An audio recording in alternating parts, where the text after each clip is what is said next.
Yung testigo ngayon napaamin siya na yung kanya preliminary lang. Expressly po ba na nakasulat na may ni isang kusing na napunta sa bulsa ng Vice Presidente? Ask and answer, Your Honor. Wait, don't answer. Uy. Tapos na ang laban, dating COA auditor kinumpirmang walang dokumentong nagsasabing napunta sa bulsa ni Vice President Sara Duterte ang confidential funds.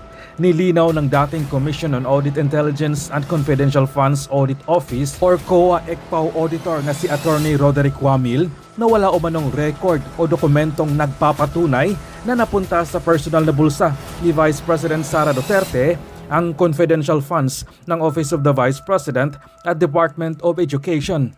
Sa kanyang testimonya sa impeachment trial, ipiniliwanag ni Wamil na wala siyang nakitang dokumento na direktang nagsasabing personal na napakinabangan ng Vice President ang naturang pondo. Ayon kay Wamil, ang tinatawag na legal presumption na maaring naggamit ang confidential funds para sa personal na pakinabang ay hindi otomatikong nangangahulugan na may aktwal na misappropriation. Anya, ang presumption na ito ay nakabatay lamang sa Joint Circular No. 2015-01 ng Commission on Audit at Department of Budget and Management na kung saan maaari lamang itong umiiral kapag hindi naipakita ang mga kinakailangang dokumento para sa liquidation.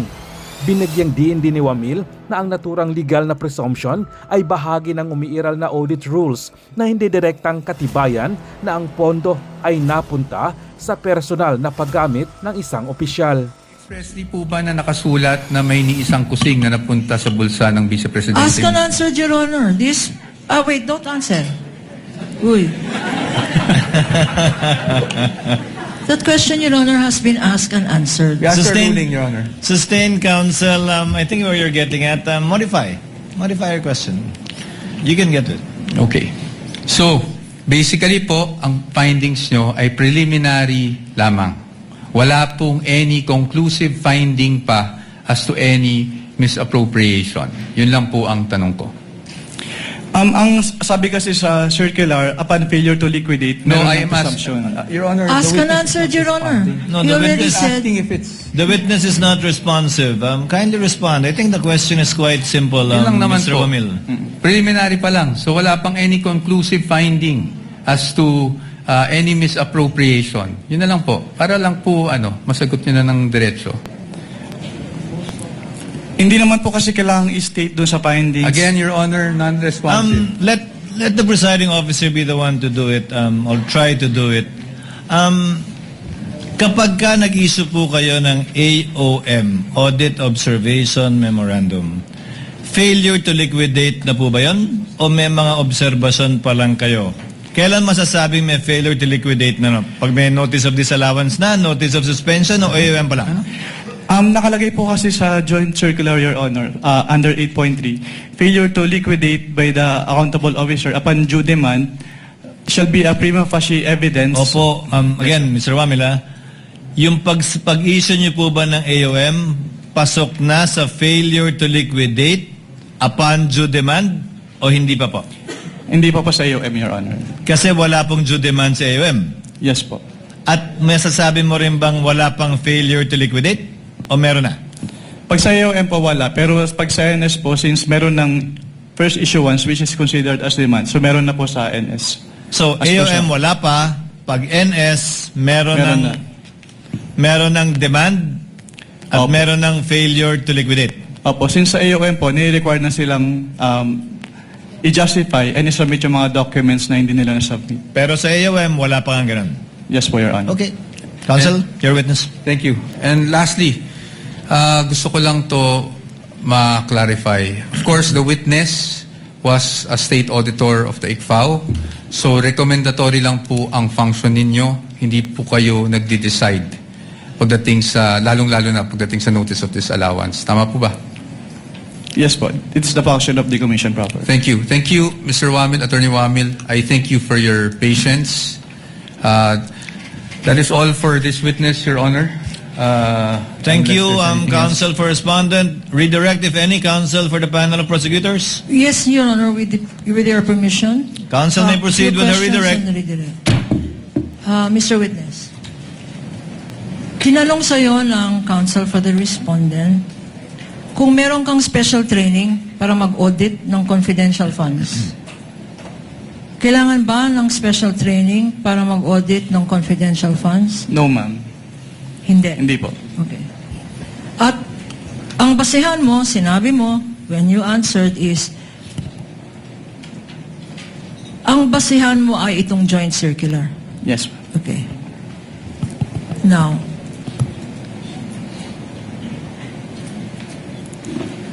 tinanong sa'yo ng counsel kung alam mo na ang Office of the President ang siyang nagbigay ng grant.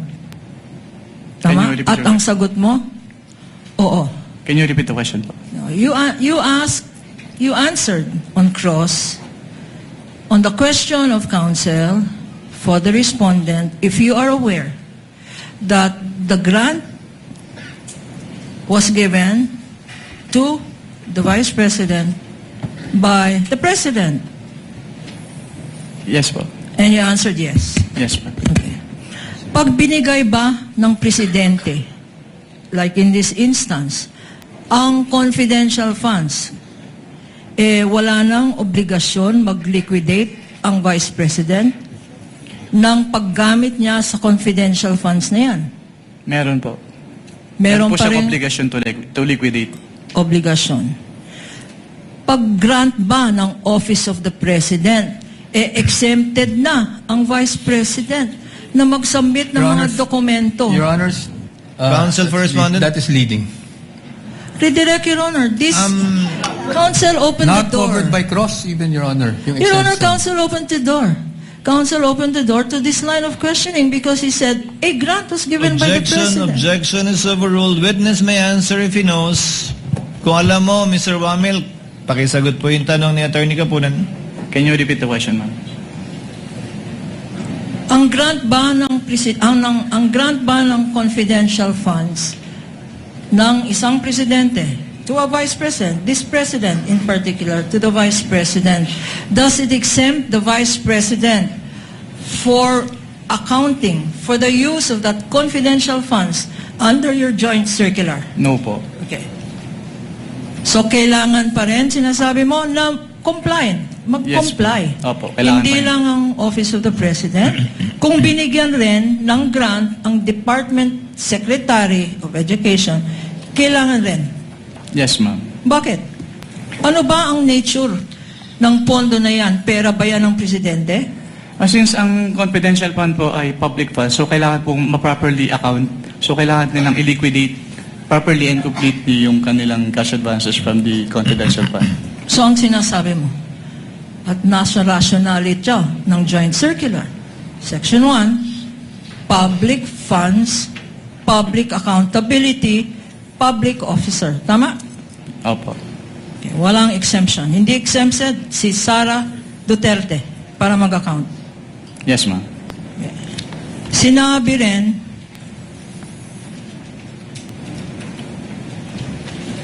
counsel for the Vice President also said, the Vice President also said, tinanong ka tungkol sa ano ba yung accrual method of accounting.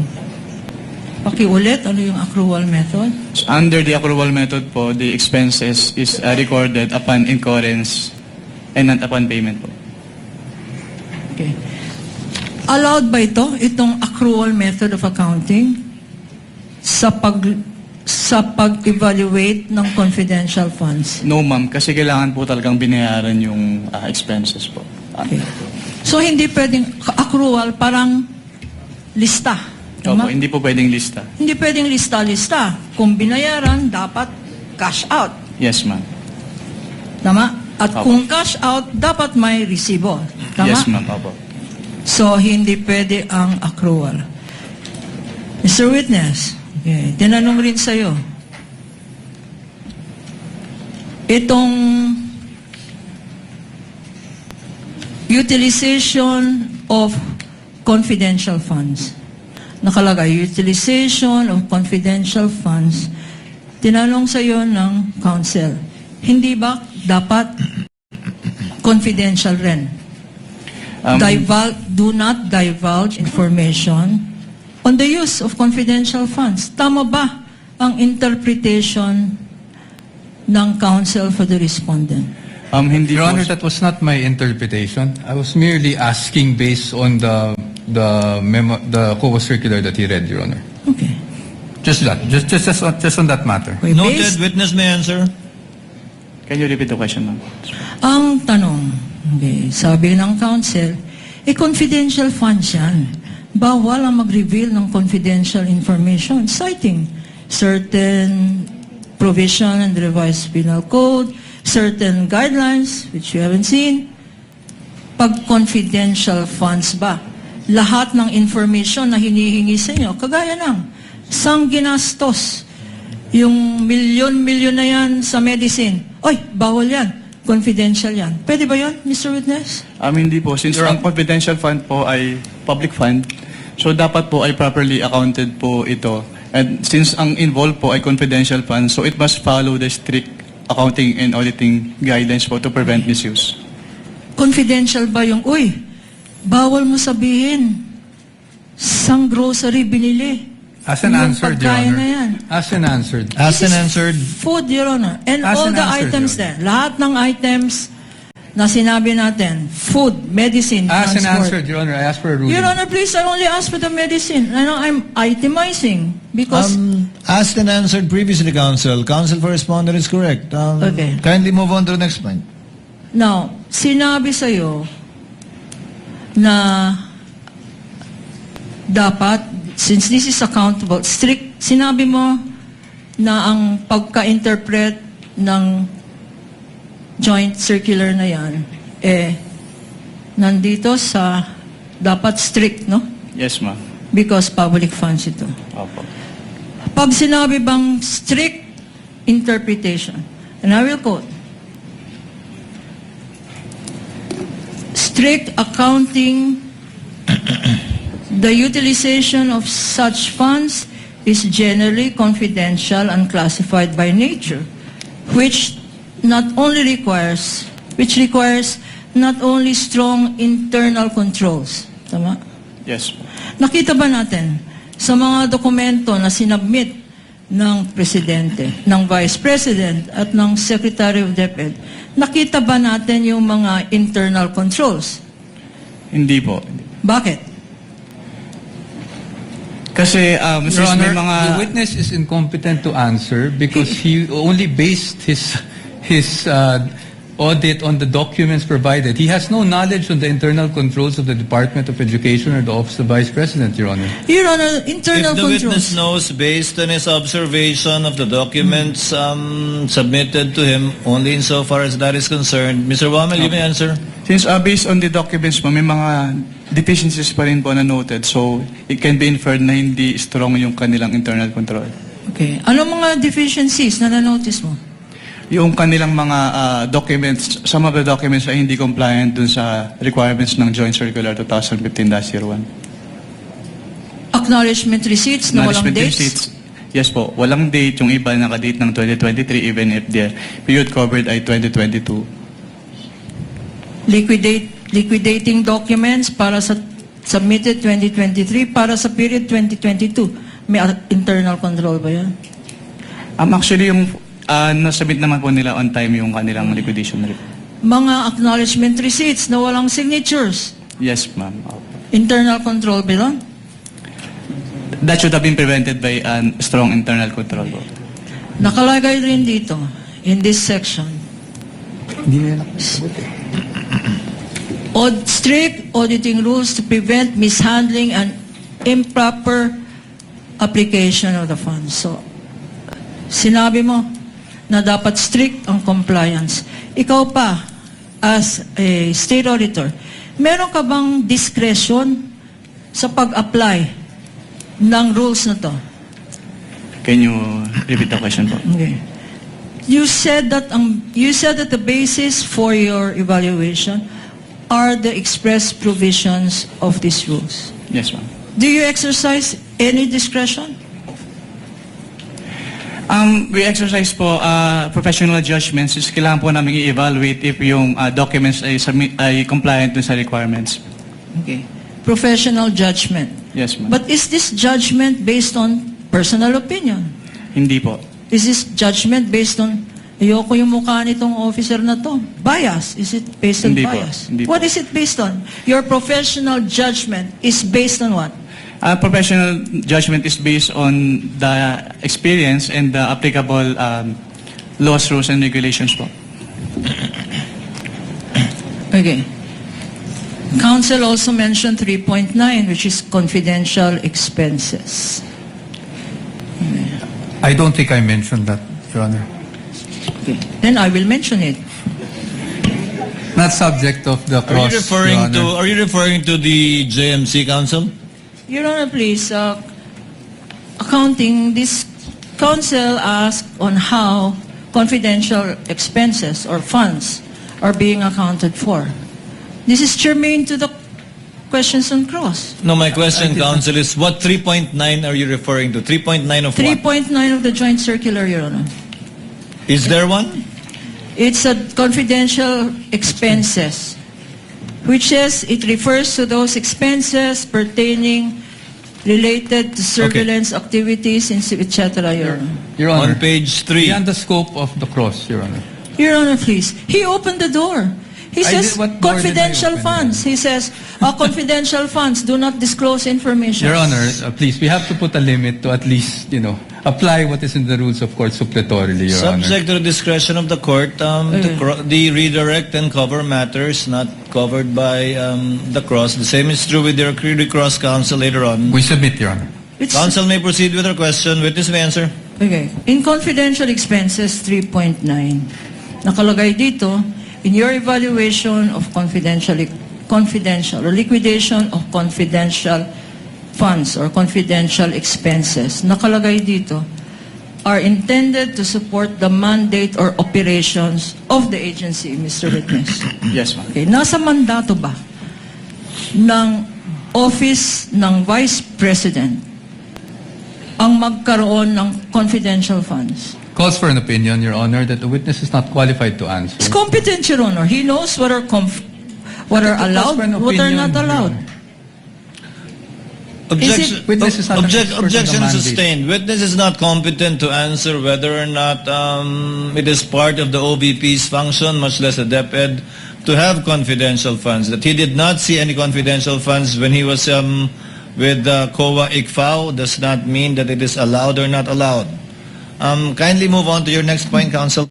Yung testigo ngayon napaamin siya na yung kanya preliminary lang, hindi pa pinalyo. Yan ang matagal na nating sinasabi. Diba? From the very start, sinasabi natin, yung mga findings ng COA ay hindi final, kaya it should be the basis of the Vice President being sued for an impeachable offense. Kasi hindi pa offense eh. Preliminary pa lang. At yan ang inamin niya kanina. Umamin siya eh. Kaya lang, if you notice, evasive pa siya eh. Pero finally, umamin din siya na talagang hindi. How would you assess the yung body language ng witness? Si Attorney Wamil, mukhang kabado siya eh. Be careful siya masyado sa pagsagot sa mga tanong eh. Evasive nga. Cautious, no? Parang gano'n yung... Kasi nga, ako ang tingin ko dyan, napilitan sila, napilitan lang eh. Sa tingin ko, kung sila lang ang magde-decide, hindi sila magsasalita ng mga sinasabi nila ngayon. Kasi alam naman nila, lalo pa siya, abogado, alam niya na yung mga ganong audit, merong tinatawag na conclusive at merong sinasabing preliminary. Nasa preliminary lang siya. Tsaka, nabanggitin ka din, Attorney Sal, na wala naman palang pinagbabawal doon sa joint circular na pinagbatayan sa paggamit ng confidential funds. Na bawas siyang gastusin ng 11 days. Hindi rin siya bawas 60 days. Magaling yung mga pagtatanong ni Attorney Powa kanina. What are your thoughts about it, sir? Tama yun. Saka alam mo, di ba kahapon, yung cash advance, di ba sinabi ko, hindi porket yung cash advance mo within a particular period, pag hindi mo ginastos yun, hindi mo magagastos. Kasi ang intention ng confidential funds, mayroong purpose yun. So whether you spend that within a prescribed period hindi pa illegal yon, irregular. What is important is, ginastos mo yon for the purpose intended for that particular fund. Tsaka kinisyon din kanina kung may mga ebidensya ba daw ang DepEd na naging matagumpay yung pondo sa confidential funds para sa sinasabing anti-insurgency efforts. Pinadidetalye doon sa report. Ano masasabi mo doon, Hindi sir? po pwede yun eh. Gaya nga ng isang circular ng 1992 sila sabi, delikado yung mga hinihingian mo, like for instance, mga resibo. Delikado rin yung mga sinasabi mo kung anong ginagawa mo. Kasi, confidential nga ito eh. Ang purpose po kasi ng confidential funds, you're going to use the money of the government to destroy the enemy, the enemies of the state. So kung sasabihin mo, ilalabas mo yan, paano mo pa masisira? Malalaman na ng kalaban mo kung anong pamamaraan mo. Yun yun eh.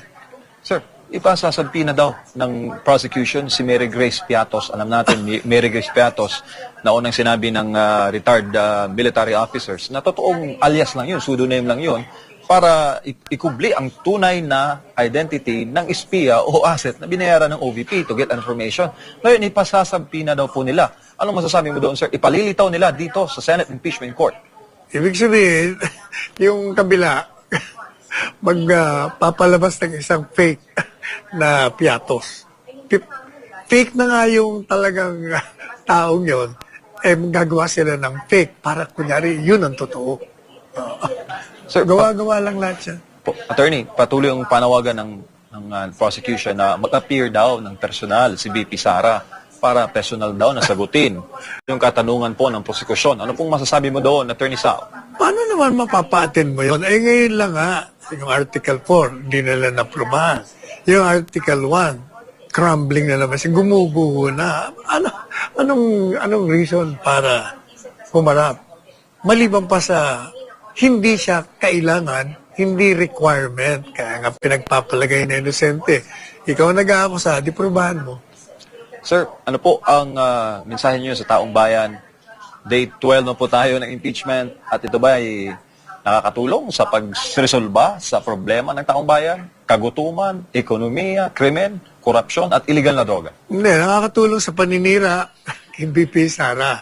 Hindi ito natutugunan yung mga pangunahing suliranin ng bayan, ang kawalan ng bahay, kawalan ng edukasyon, kawalan ng mga gamot, ospital, sa kalusugan, kawalan ng infrastructure. Marami yung problema ng bayan, pero they're concentrating on destroying Vice President Inday Sara. Doon lang sila nakapokus eh. Kaya nga bagsak ko ang rating nila. Pero si Inday Sara, umakyat na umakyat. Doon lang dapat, makikita mo na mali ang kanilang ginagawang pagtahak ng landas laban kay Inday Sara. Maraming salamat po, sir, sa inyo pong assessment. Thank you, thank you. Yan po mga kababayan, si Attorney Sal Panelo sa assessment po niya sa Day 12 ng trial. Narito naman ang mga highlights sa pagdinig. Sinimula ng defense panel ang cross-examination sa prosecution witness na si Attorney Roderick Wamil matapos ng magkaroon ng lunch break kanina sa nagpapatuloy ng mga pagdinig. Kinumpirma ni Attorney Wamil na ang confidential funds ng OVP para sa ika-4 ng quarter ng 2022 ay nagmula nga sa tanggapan ng Pangulo o ng Office of the President. Pag pinakumpirma rin ni Attorney Michael Poa ng defense panel kay Attorney Wamil kung totoo bang si VP Sara lamang ang naging vice-presidente na nabigyan ng confidential funds. Ayon kay Wamil, ito ang kanyang naging obserbasyon mula na may talaga siya sa COA 2014 hanggang 2024. Narito ang bahagi ng direct examination o cross-examination ni Attorney Poa. Naalala ko po, natanong kayo doon sa time nyo sa ICFAO kung ilang vice president ang na-audit nyo pagdating sa confidential funds. Alala nyo po yon? Yes po, sir. At ang sagot nyo po ay isa lang, si Vice President Sara Duterte, the respondent in this case. Tama po ba? Yes po. Tapos Since I natanong- assumed in ICFAO in Since- 2014. Since you assumed in September 2014? Yes po, sir. Tama po. And you were asked, bakit si Vice President lang? Naalala niyo yung tanong na yun? Yes po. At ang sagot niyo po, kasi since you assumed siya lang po ang Vice President na nagkaroon ng appropriations for confidential funds. Tama po ba? Yes po. Since September 2014 po na nag-assume ako. Apo. Now, I'm showing you a document. If I may approach the witness, Your Honor. Counsel, may approach. I am showing you a document Assisting counsel entitled from the prosecutors may also Oh, yes. approach. Should they so desire. I'm showing you a document, and this document is from the Department of Budget and Management, entitled Special Allotment Release Order, dated. Medyo malabo lang po yung document, no? December 22, 2014. Makita niyo po yan? At ang purpose po is to cover confidential activities for fiscal year 2014. You see that? Yes, sir. And nung December 22, 2014, nasa ICFAO na po kayo. Tama po ba? Anong period po yan, sir? We have a clear here po. Date of issue, December 22, 2014. Yes po, nasa ikaw na po. Tama po ba? Mm. At hindi po si Vice President Sara Duterte ang Vice President ng mga panahon na yun. Tama po ba? Yes po. Pero na-liquidate po ba yan? That's the question. That's the question to ICFAO actually because yun po yung, ang pinapakita ko lang sa inyo is nagkaroon po ng confidential funds. Ang Office of the Vice President noong 2014 issued December 22, 2014. Based on that document po, Meron. Meron. You confirm. But that's okay, no? Because maybe you were just not aware yesterday when you were asked the question. I just wanted to put that on record because marami na rin pong lumalabas sa social media na si Vice President Sara Duterte lang ang Vice President na nagkaroon ng confidential funds. At Marco, ating babalikan, 2014, si former Vice President Jejo Marbinay ang may hawak noon ng Office of the Vice President. Sa pagpapatuloy naman ng cross-examination, tinanong ni Attorney Poa si Wamil kung personal bang inoobserbahan ng mga auditor ang confidential operations. Sumagot si Attorney Wamil na ang kanilang audit ay nakabatay lamang sa mga dokumentong isinumite sa Commission on Audit. Major issue sa trial ang 125 million na confidential funds ng Office of the Vice President na nagastos sa loob ng 11 araw mula December 21 hanggang 31, 2022.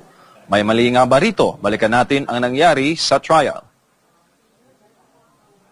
cash advances shall be limited to the requirements for 3 months. Thank you, Mr. Witness.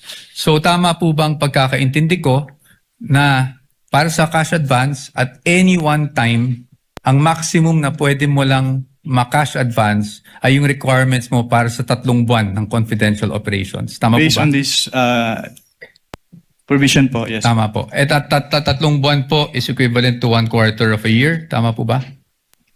Yes po. Okay. Now, base po dyan sa provision na yan, nakasulat na ang maximum amount ay para sa 3 buwan. Pero meron po bang provision dyan na nagbabawal na gamitin ito in perhaps 60 days? Wala po. Meron po bang nagbabawal na gamitin ito in 11 days? Wala din po. Kaya hindi po namin sinama sa findings namin yung 11 days na disbursement. It's just a statement of fact po on the AOM. Thank you for confirming that, Mr. Witness.